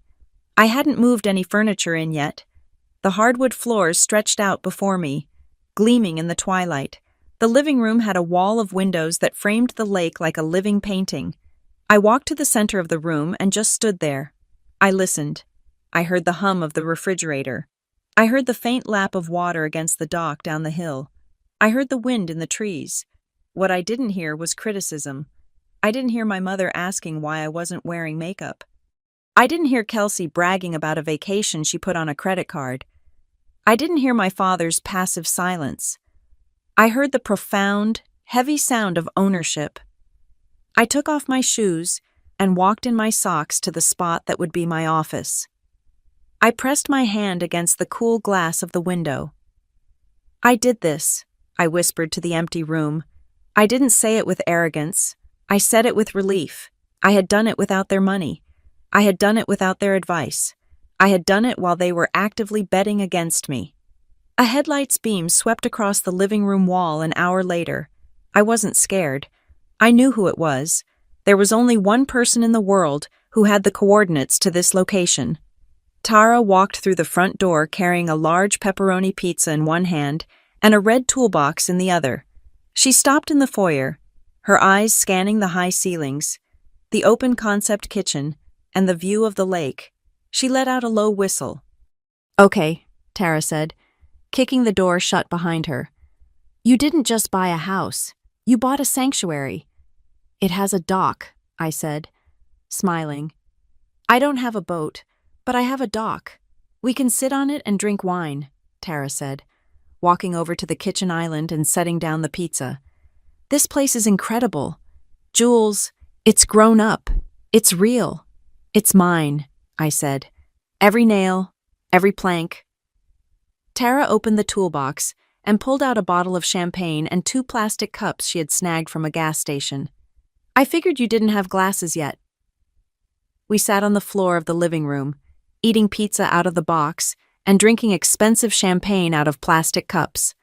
The sun went down, and the moon came up over the water, painting the lake in silver. "So," Tara said, wiping tomato sauce from her lip, "when do we tell the Wicked Witch of the West?" "We don't," I said. Tara paused. "Ever." "Not until I'm ready," I said. "And maybe not even then. Mom thinks I'm struggling. She thinks I'm living in a shoebox. Let her think that. She's going to lose her mind when she finds out." Tara chuckled darkly. "She's going to try to take credit for it. She'll say she taught you how to save." "She can try," I said, "but the deed is in an LLC. She can't look it up. She can't drive past it. She doesn't even know what state the money came from." I took a sip of the champagne. It was crisp and cold. "I made a rule, Tara," I said, looking out at the dark water. "I call it the gatekeeper rule. If you made me feel small when I was building this, you don't get to stand in it now that it is built. If you mocked me when I was saving, You don't get to enjoy the spending. This house isn't just property. It's a boundary. So Kelsey is never coming here, Tara stated. Kelsey wouldn't understand this place, I said. It's too quiet. There's no audience here. She'd hate it. She'd hate it because it's nicer than hers, Tara corrected. And because you actually own it. We sat in comfortable silence for a while. It was the first time in my life I felt truly settled. My mother had harped on that word for years, settled. She meant married. She meant trapped. She meant distinct and palatable. But this was settled. This was the feeling of sinking roots into soil that I had chosen. I spent the next few weeks moving in slowly. I bought furniture that I liked, not what was trendy. I bought a deep leather armchair for reading. I bought a massive oak desk for my office. I bought high thread count sheets. I didn't post a single photo on Instagram. I didn't update my Facebook status. I didn't tell a soul at work. I was hoarding this happiness like a dragon hoarding gold. Every time my mother called, I answered from my deck, looking out at the sunset. "How are you, Juliana?"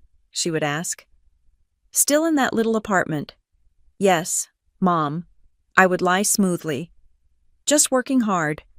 "Well, you should try to get out more," she would say. "Kelsey is having a barbecue next weekend. She bought a new grill. It cost $2,000. "That sounds nice," I would say, watching a heron land on my dock. "She wants you to come," Mom said. "It's a housewarming party, a real one. She wants the whole family there." I felt a twinge of irony so sharp it almost cut. Kelsey was throwing a housewarming party for a house that was drowning in debt, a house she had tried to use my credit to refinance. I was sitting in a house worth nearly $750,000, and I wasn't even telling them I had moved. "When is it?" I asked. 2 weeks from Saturday. Mom said, "You really need to make an effort, Juliana. Kelsey feels like you've been distant. She wants to show off the place. She's worked so hard on the decorating." "I'll be there," I said. "Good," Mom said. "And try to dress up a little. Maybe not those gray sweaters you always wear. Kelsey is going for a garden chic vibe." I hung up the phone. I sat there for a long time, the silence of my beautiful, secret home wrapping around me like a blanket. I thought about the envelope I had prepared, the one with the credit inquiries, the one with the evidence. I had been building a sanctuary, but they had been building a trap. I realized that the party wasn't just a barbecue. It was the scene of the crime. It was where the illusion of Kelsey's success was going to be paraded around like a golden calf, and I was going to be the one to tip it over. I stood up and walked to the railing of my deck. The air was crisp. I breathed it in deep. "I'll come to the party," I said to the night, "but I'm not coming as the poor sister anymore." I went back inside and locked the heavy door of my fortress. I had a dress to buy, and I had a bomb to deliver. The secret of my success was sweet, but the revelation of their lies was going to be necessary. My quiet empire was built. It was time to go to war to protect it. The garden chic barbecue at Kelsey's house was less of a casual gathering and more of a coronation ceremony disguised as a potluck. The suburban Ohio sun was beating down on the manicured lawn, which looked suspiciously greener than the neighbors' yards, likely due to a lawn care service Kelsey definitely could not afford. There were balloons tied to the mailbox in shades of champagne and blush pink. A professional photographer, some poor college kid Kelsey had probably promised exposure to instead of payment, was circling the patio, snapping candids of my sister laughing with her head thrown back, holding a glass of rosé. I parked my Honda down the street to avoid ruining the aesthetic of her driveway, which was currently occupied by the leased Range Rover and my parents' SUV. When I walked up the driveway, wearing a simple linen dress I had bought on sale, I felt like an undercover agent entering enemy territory. "Juliana," Aunt Linda shrieked from a lawn chair, waving a skewer of grilled shrimp. "You made it." "We were just taking bets on whether your car would survive the trip from North Carolina. It made it just fine, Aunt Linda," I said, forcing a smile that didn't reach my eyes. "Well, grab a drink, honey," she said, leaning in with that conspiratorial whisper that always signaled an insult was coming. So, Darlene tells me you are still renting that little apartment in the city. That must be cozy. It works for me, I said. Oh, I'm sure. She nodded, her eyes full of a thick, syrupy pity. Not everyone is ready for the responsibility of homeownership. Look at what Kelsey has done here. It is just breathtaking. A real investment. I looked at the house. It was a cookie-cutter box with vinyl siding. But Kelsey had draped fairy lights everywhere to distract from the lack of landscaping. It's very nice, I said. Don't worry, sweetie. Linda patted my arm. Your time will come. Maybe you'll meet a nice man who can help you get settled. It's hard doing it alone on a single income. I took a sip of my iced tea to hide the smirk threatening to break through. If only she knew that my single income had just purchased a $750,000 waterfront property in cash reserves. If only she knew that my little apartment was a memory I had already moved out of. But I held my tongue. The secret was my power, and I wasn't ready to discharge the weapon yet. The party dragged on. Darlene was holding court by the grill, telling everyone how Kelsey had personally designed the patio layout she hadn't. It was standard builder grade. Kelsey was floating around in a white sundress that looked bridal, accepting compliments as if she had cured a disease rather than simply signed a lease agreement. Around 4 in the afternoon, the heat became oppressive. I needed ice, and more importantly, I needed 5 minutes where I didn't have to listen to my uncle explain why cryptocurrency was the future. I slipped through the sliding glass door into the kitchen. The air conditioning was blasting. A welcome relief. The house was cool and quiet compared to the noise outside. I walked toward the refrigerator, enjoying the silence. Then, I heard voices coming from the dining room, just around the corner. It was a harsh, whispered argument, the kind where the volume is low but the intensity is screaming. I cannot keep doing this, Kelsey, my mother's voice hissed. I had to pay the penalty for early withdrawal. Do you understand? That was from your father's retirement account. I froze. My hand hovered over the freezer handle. I stepped back, pressing myself against the wall next to the pantry. Mom, stop panicking. Kelsey's voice whined. It was the petulant tone of a teenager, not a 30-year-old homeowner. It is just a bridge loan. I will pay you back as soon as the brand deals start coming in. I have 3,000 followers now. It's exponential growth. Followers do not pay the homeowners association fees. Darlene snapped. You are 3 months behind. Kelsey, they sent a letter threatening a lien on this house. If the neighbors find out, we will be the laughingstock of the development. I told you. I sent the check. Kelsey lied. I could hear the lie in the wobble of her voice. It must have gotten lost in the mail. The check bounced. Kelsey. Darlene's voice cracked. The bank called me. You are maxed out. The Amex is maxed. The Visa is maxed. You spent $4,000 on patio furniture. Are you insane? I needed it for the party, Kelsey shouted in a whisper. How does it look if I have a housewarming party with folding chairs? You told me appearance is everything. You said I had to look the part. I said look the part, not bankrupt us, Darlene said. I heard the sound of a chair scraping against the floor, as if she had slumped into it. Your father is going to kill me. I moved $10,000. Kelsey, $10,000. If he looks at the statement, he won't look. Kelsey dismissed her. Dad never looks. There was a silence. I stood there, my heart hammering against my ribs. It was worse than I thought. They weren't just struggling. They were underwater, and they were drilling holes in the hull of my father's future to keep Kelsey afloat. Then, Kelsey spoke again, her voice dropping to a conspiratorial murmur. Look, Mom, I have an idea. We just need to get through the next few months until the yoga studio takes me back or the blog takes off. We have no more credit. Kelsey, my score dropped 40 points because of the car cosign. What about Juliana? My name hung in the air like a poisonous gas. What about her? Mom asked, sounding weary. Use her name for a line of credit. Kelsey said, just a small one. Like 5,000? She has that perfect credit score, right? She's a nerd. She probably has an 800. She never uses it. She just sits in that apartment hoarding her pennies. We tried that with the mortgage modification. Kelsey, the bank needed more verification than I could give. It got flagged. So try a different bank, Kelsey urged. Or a credit card. Just open a card in her name. Put me as an authorized user, and I will pay the minimums. She won't even notice. She lives in another state. By the time she figures it out, I'll have paid it off. I don't know. Darlene hesitated. She didn't say no. She didn't say that is illegal. She didn't say that is your sister. She said, I don't know. She was weighing the risk of getting caught against the risk of Kelsey's failure. Mom, Kelsey pressed, do you want me to lose the house? Do you want Aunt Linda to know I failed? Juliana doesn't need the credit. She's not buying anything. She's a spinster. Let her be useful for once. I didn't stay to hear the rest. I couldn't. I felt a wave of nausea so strong I had to cover my mouth. It wasn't just the theft. It was the contempt. To them. I wasn't a human being with rights. I was a spare battery.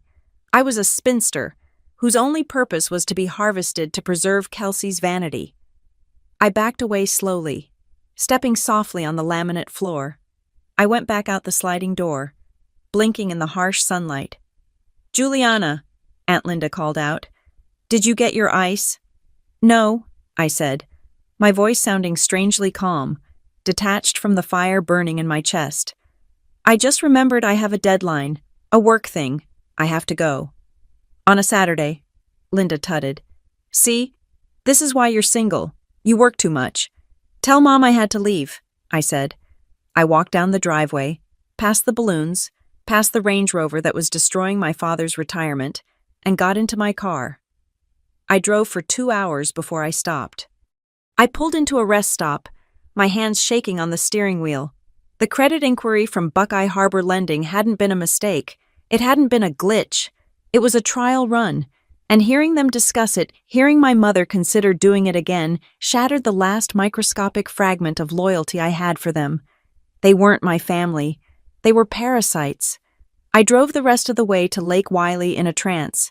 When I unlocked the door to my house, my real house, my paid-for house, I didn't feel the usual peace. I felt the cold, hard need for justice. I called Tara immediately. Come over, I said. Bring your laptop, and bring wine. What happened? Tara asked. Did they make fun of your shoes? They are planning to commit identity theft. Again. I said. Tara arrived in 30 minutes. We sat at my dining room table, which was now covered in papers. Okay, Tara said, her face grim as she typed on her keyboard. We are going to lock this down so tight that if they even whisper your social security number, a siren goes off at the FBI headquarters. We spent the night building a fortress of paperwork. First, we double-checked the freezes on Experian, TransUnion, and Equifax. They were active. Second, I signed up for a premium identity theft protection service that scanned the dark web and public records daily. Third, we created a timeline. I opened a spreadsheet. Column A date, column B event, column C evidence. I logged the email from 3 years ago where Mom asked for my social. I logged the date of the Buckeye Harbor inquiry. I logged the conversation I had overheard today, transcribing it as best I could from memory. Why are we doing this? Tara asked, pouring me a glass of Cabernet. Why not just call the cops now? Because, I said, looking at the spreadsheet, if I call the cops now, it's my word against theirs. Mom will cry. She'll say I'm jealous. She'll say I'm making it up because I hate Kelsey. I need them to trap themselves. I need the paper trail to be undeniable. You want to catch them in the act. Tara realized, I want to be holding the smoking gun when the smoke is still rising. I said. That night, after Tara left, I sat in my office overlooking the moonlit lake. I pulled out a piece of stationery. I picked up a pen. I wrote a letter to my mother. It was a letter I knew I would never send, but I needed to write it to get the poison out of my blood. Dear Mom, you asked me when I would settle down. I wanted to tell you today that I have settled into the truth. The truth is that you don't love me. You love the idea of a family, but you only love the parts of it that reflect well on you. Kelsey is your mirror. I am your shadow. You feed the mirror, and you try to step on the shadow. I heard you today. I heard you debating whether to sell my financial future to buy patio furniture. You didn't defend me. You calculated my worth. I want you to know that the bank of Juliana is closed. Not just the money, the emotional currency, the attention, the validation. It is all closed. I am not your resource. I am not your backup plan. I am a stranger who happens to share your DNA. And if you try to use my name one more time, I will not call you mom. I will call you defendant. I signed it. I folded it.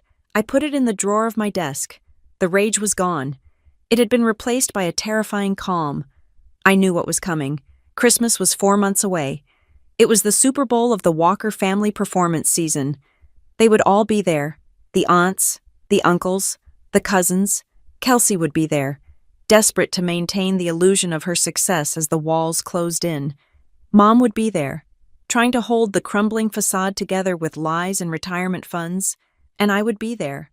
But this time, I wouldn't be the quiet girl washing dishes in the back. I wouldn't be the punchline. I looked at the folder on my desk labeled Buckeye Harbor Dispute. I added the notes from today into the folder. Go ahead, I whispered to the empty room. Ask me when I'm going to settle down one more time. I turned off the lamp. The darkness of the room was comforting. I wasn't hiding in it anymore. I was waiting in it, and for the first time in my life, I wasn't dreading Christmas. I was looking forward to it. The silence that followed the sliding of the envelope was not empty. It was heavy, pressurized, and vibrating with the kinetic energy of a bomb that had just been armed. The dinner table, moments ago a cacophony of chewing and forced laughter, was now a tableau of frozen expressions. I looked at my mother, Darlene. Her hand was still raised in that mock toast, the wine glass tilting slightly, catching the light of the chandelier. The smirk was still plastered on her face, but her eyes were darting back and forth, trying to process the glitch in her carefully curated reality. I already did, I said again, my voice cutting through the stagnation like a razor. You already did what? Kelsey asked, her voice shrill. She had lowered her fork, and a piece of roasted potato fell onto the white tablecloth, leaving a grease stain that she didn't even notice. I settled down, I said, leaning back in my chair.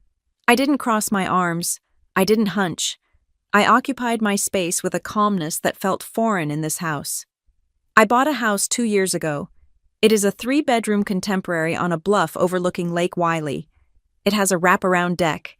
It has a dedicated office with floor-to-ceiling windows. And most importantly, the deed is in my safe, not the bank's. Darlene lowered her glass slowly to the table. She blinked. Once, twice, her brain was rejecting the data. It didn't fit the narrative. Juliana was the struggling one. Juliana was the lesson. Juliana was not the homeowner. Don't be dramatic, Juliana, Darlene said, letting out a short, breathless laugh that sounded more like a cough. We are having a nice dinner.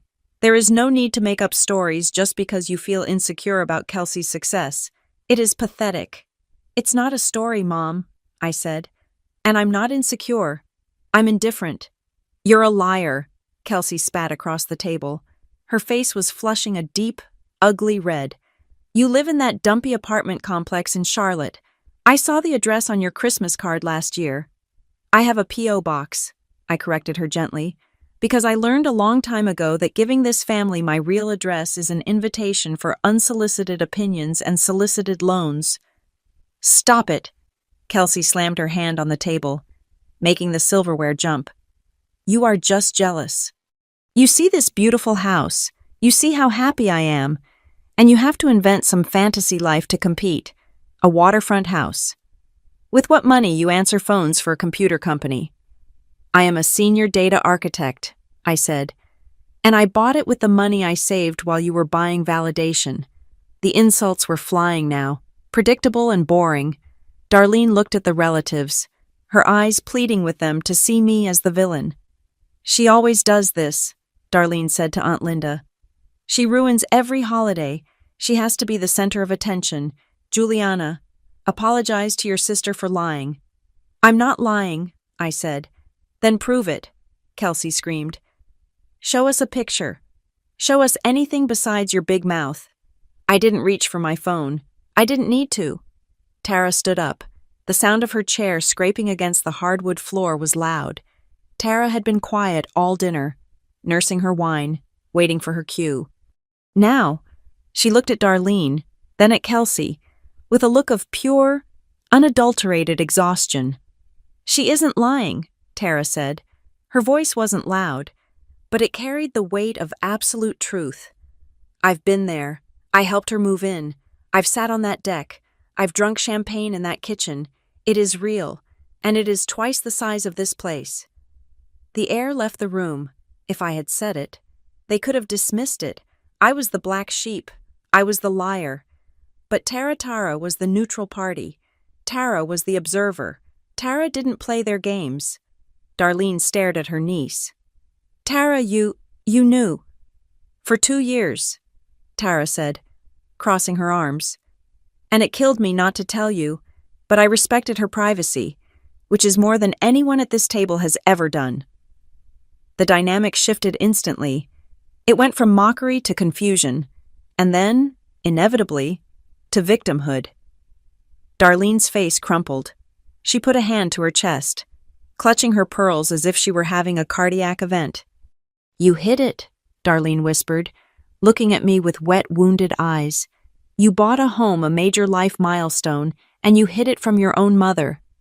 How could you be so cruel? We are family. We celebrate each other. Do we? I asked.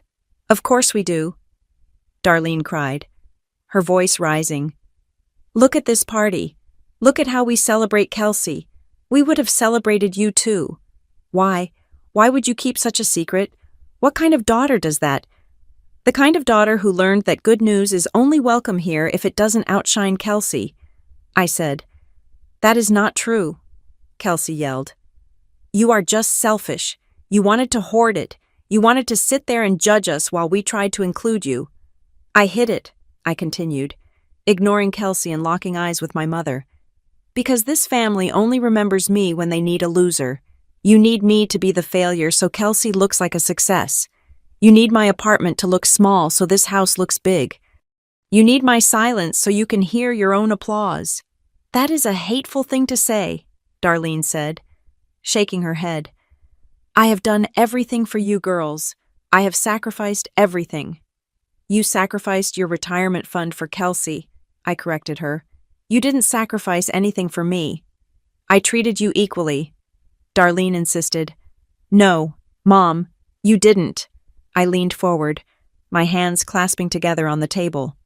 When I was 18, I asked for help with tuition for a top-tier university. You told me it was too expensive and I should be realistic.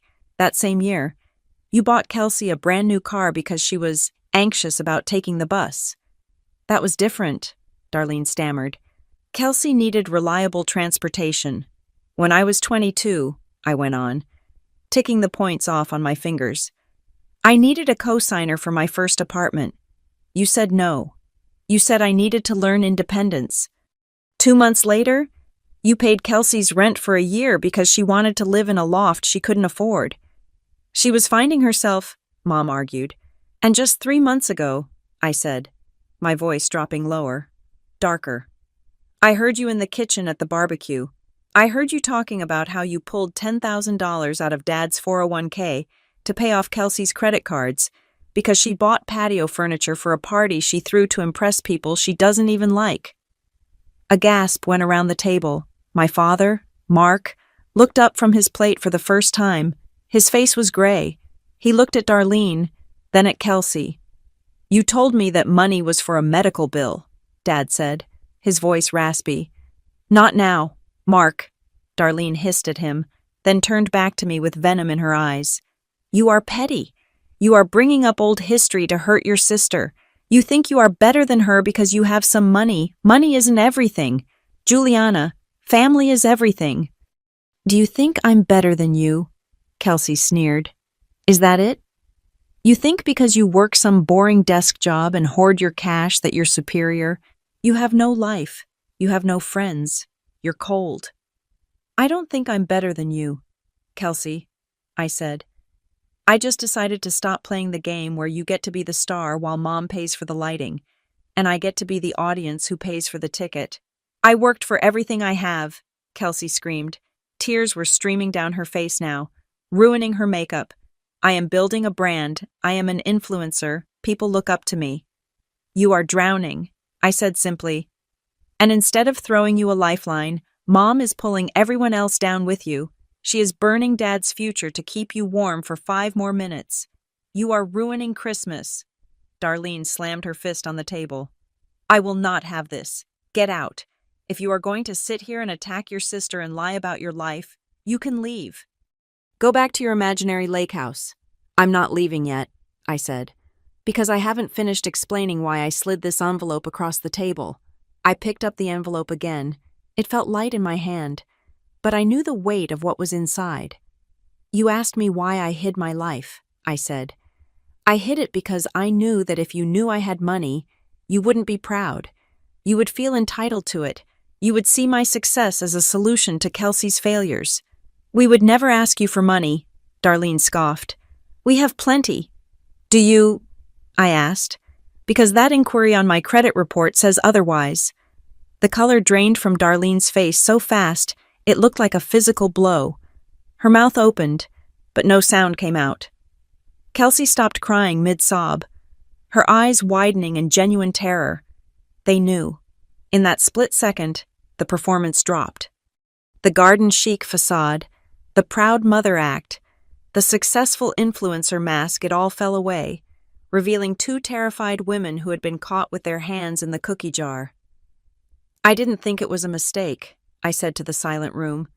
"When I got the notification from Buckeye Harbor Lending, I didn't think it was a computer glitch. I knew immediately that you were trying to open a line of credit in my name." "Juliana, wait," Darlene said, her voice trembling. She reached a hand out across the table, a gesture of peace that was 20 years too late. "Let's not discuss this here. Let's go to the kitchen. Just us girls. We can talk about this." "No," I said. "We are going to talk about it here, in front of everyone, in front of Dad." "It was a misunderstanding," Kelsey blurted out. "We were just checking rates. We weren't actually going to do it without asking you. We were going to surprise you with an investment opportunity." "An investment opportunity where I am the co-borrower on a house I don't own?" I asked. "Where I am liable for the debt but have no claim to the asset?" "We would have paid it," Darlene insisted. "It was just for a few months, just to get over a hump. You have such good credit. Juliana, you weren't using it. It seems silly to let it go to waste when your sister needed help." "It's illegal, Mom," I said. "It's fraud."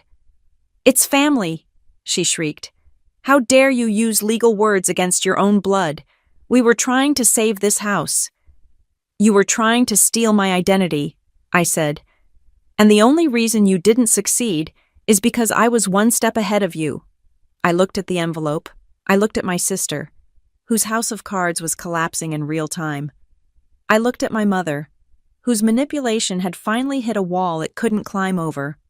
"But that's not the worst part," I said softly. I stood up. I smoothed the front of my dress. I felt light. I felt clean. "The worst part isn't that you tried to steal from me," I said. "The worst part is that you felt entitled to it. You thought that because I was the quiet one, because I was the settled one, that I wouldn't fight back. You thought I was weak." I tapped the envelope on the table. "And there is one more thing," I said, my voice dropping to a whisper that echoed in the silent dining room. "A detail that I found when I was pulling the records for the police report. Something that makes this whole family-first argument really interesting." I looked directly at Kelsey. "It's about the reason I had to lock my credit in the first place." I opened the envelope. My hands were steady, a stark contrast to the trembling wine glass in my mother's hand. I pulled out 3 sheets of paper, stapled together in the top left corner.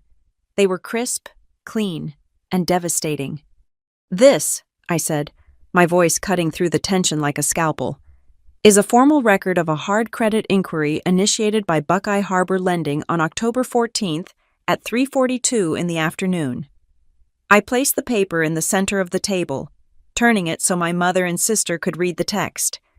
And this, I pointed to the second line, is the IP address from which the application was submitted. I had my security team trace it. It matches the residential IP address of this house, 1242 Maple Ridge Drive. Kelsey made a noise that sounded like a strangled cat.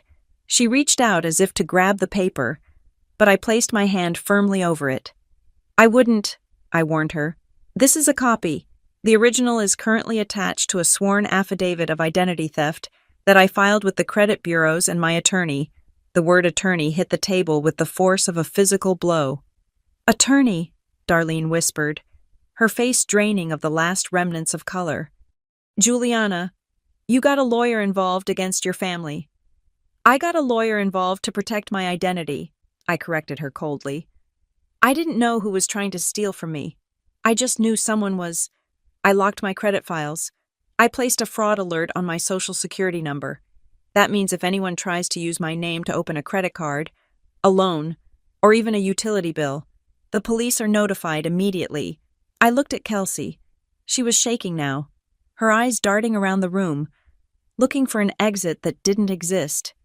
It was a mistake, Kelsey squeaked, her voice an octave higher than normal. I told Mom it was a bad idea. I mean, I didn't mean to. We were just testing the system. We didn't actually sign anything. You submitted the application, Kelsey, I said. That is the crime. Attempted wire fraud. Attempted identity theft. Do you know what the penalty is for that in Ohio? It isn't a slap on the wrist. It is prison time. Prison, Darlene shrieked. She stood up, knocking her chair backward. You would send your sister to prison over a credit score. Have you lost your mind? I haven't lost anything, I said, standing up to meet her eye level. But you are about to lose everything if you don't stop lying to me right now. The room was spinning in chaos. My aunts and uncles were staring at their plates, terrified to breathe. The illusion of the perfect Walker family had not just cracked. It had shattered into 1,000 jagged pieces. Then came the twist that none of us saw coming. My father, Mark, stood up. Dad had been a piece of furniture in our lives for as long as I could remember. He was the wallet, the driver, the silent observer who drank his beer and let Darlene run the show. But tonight, he looked different. He looked old, and he looked furious. Sit down, Darlene, he said. His voice wasn't loud, but it was heavy. It was the voice of a man who had been carrying a load for 40 years and had finally decided to drop it. Mark, tell her, Darlene pleaded, grabbing his arm. Tell Juliana she is being hysterical. I said sit down, Dad repeated, shaking her arm off. He looked at me, and for the first time in my life, I saw respect in his eyes. Not love, necessarily, but respect. I knew, Dad said. You knew what? I asked. I knew something was wrong, he said, looking at Kelsey with profound disappointment. For months, the mail has been disappearing, bank statements, credit card offers. I thought the post office was losing them. But last week, I found a stack of them in the trunk of Kelsey's car when I was moving it to get the mower out, Kelsey gasped, covering her mouth with her hand. They were unopened past due notices, Dad continued, his voice trembling slightly. For cards I didn't know we had, for loans I didn't sign for, he turned to Darlene. You told me you withdrew that $10,000 for a medical procedure, he said. You told me you had a scare. I was worried sick about you. I stayed up nights praying you were okay, and you gave it to her. He pointed a shaking finger at Kelsey. You gave my retirement to buy patio furniture. I was trying to help, Darlene sobbed. She is our daughter. She was going to lose the house. She can't afford the house, Dad roared. It was the first time I had ever heard him yell. She never could.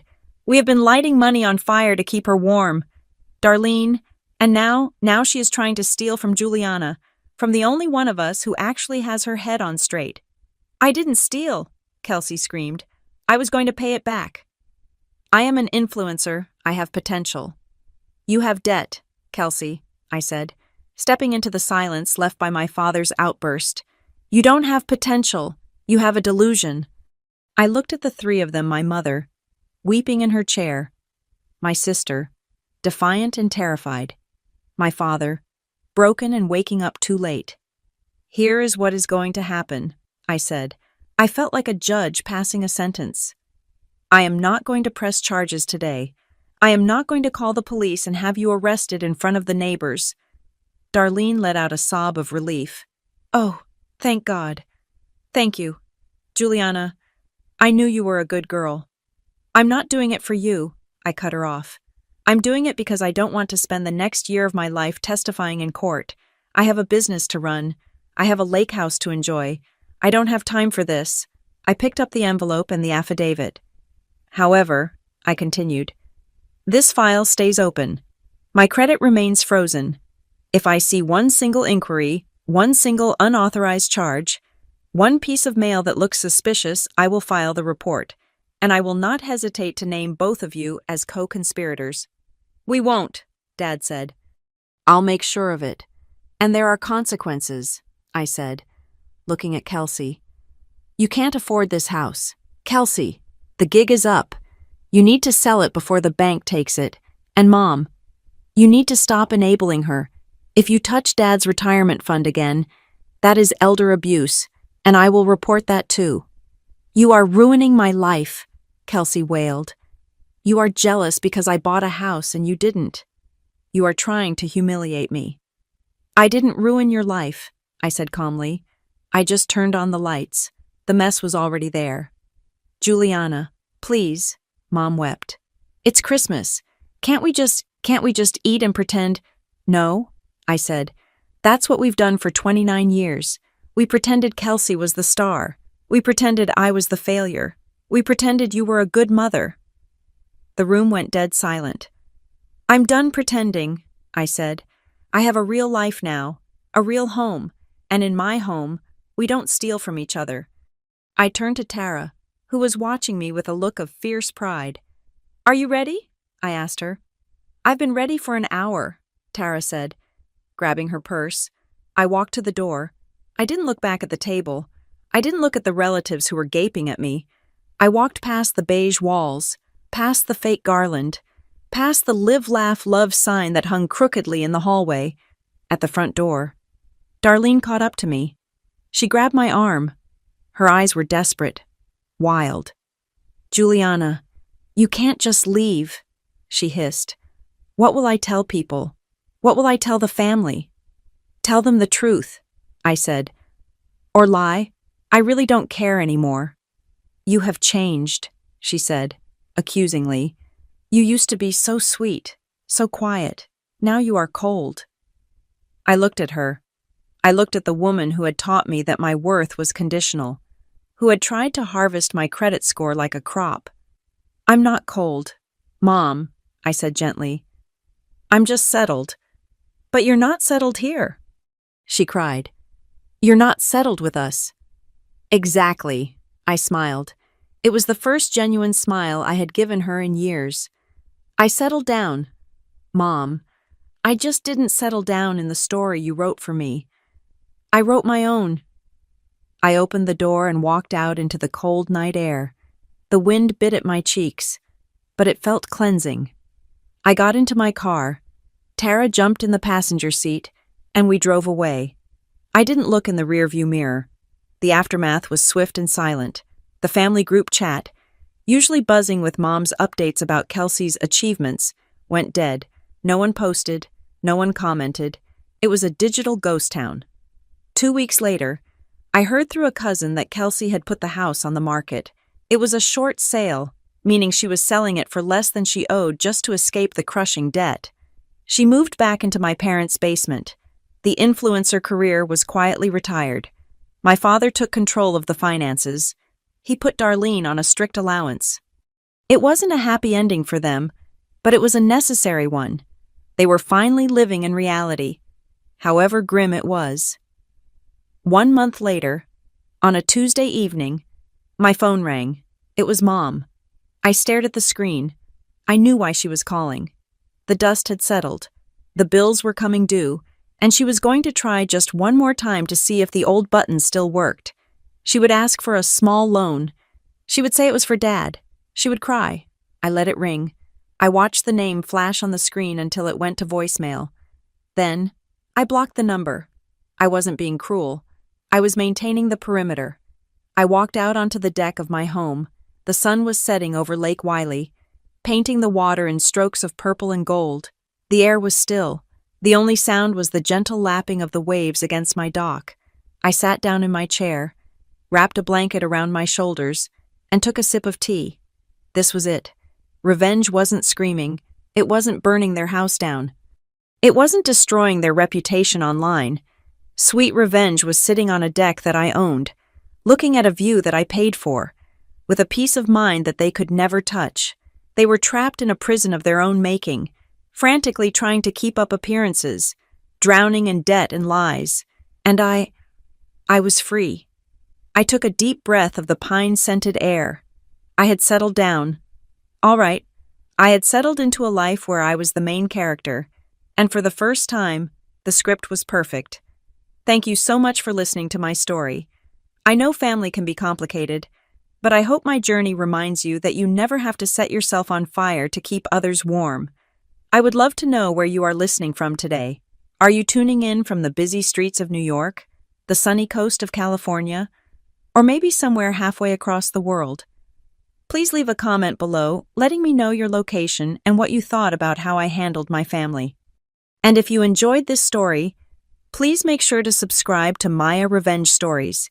Hit that like button to support the channel, and smash the hype button so we can share this story with even more people who might need to hear it. Stay strong, and keep building your own empire.